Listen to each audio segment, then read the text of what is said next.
जब हजरत नूह अल्लाह के हुक्म से कश्ती बना रहे थे, हर रोज एक बूढ़ी मोमिना औरत अपनी छोटी सी घटरी उठाए उनके पास आती। वो कहती, ए अल्लाह के नबी, कश्ती कब रवाना होगी? हजरत नूह मुस्कुराकर फरमाते, अभी देर है, वक्त आने दो। वो औरत वहां बैठी रहती, पूरा दिन इंतजार करती, फिर शाम होते ही घर वापस चली जाती। यह सिलसिला कई दिनों तक चलता रहा।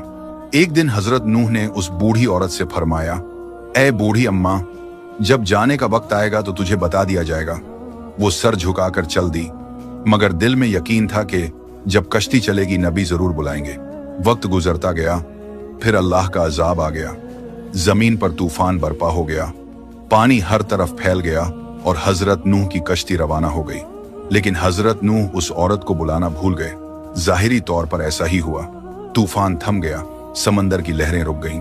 कुछ वक्त बाद हजरत नूह के दिल में ख्याल आया कि चलो उस शहर को देखा जाए जहां से सब कुछ शुरू हुआ था। वो कश्ती से उतरे और शहर की तरफ चल दिए। जब शहर पहुंचे तो देखा हर तरफ वीरानी और तबाही है, मगर एक कोने में एक झोपड़ी से रोशनी आ रही थी।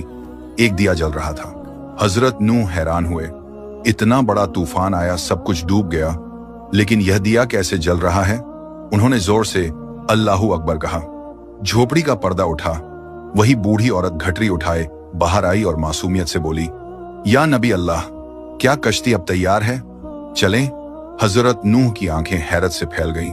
उन्होंने पूछा, ऐ बूढ़ी अम्मा, तुझे कुछ भी पता नहीं चला? औरत ने सादा दिली से जवाब दिया, क्या नहीं पता चला या नबी अल्लाह?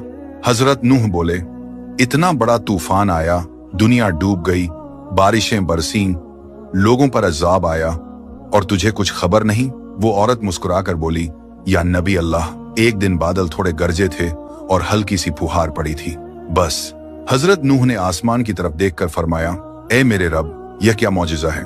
तब अल्लाह ताला ने उन पर वही नाजिल फरमाई, ए मेरे प्यारे नबी, इस औरत के दिल में तुम्हारी मोहब्बत थी और तुमने इससे वादा किया था कि जब कश्ती रवाना होगी तुम इसे ले चलोगे।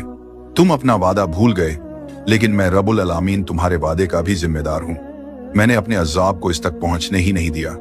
इसे एहसास तक नहीं हुआ कि कैसा अजाब आया और कब चला गया।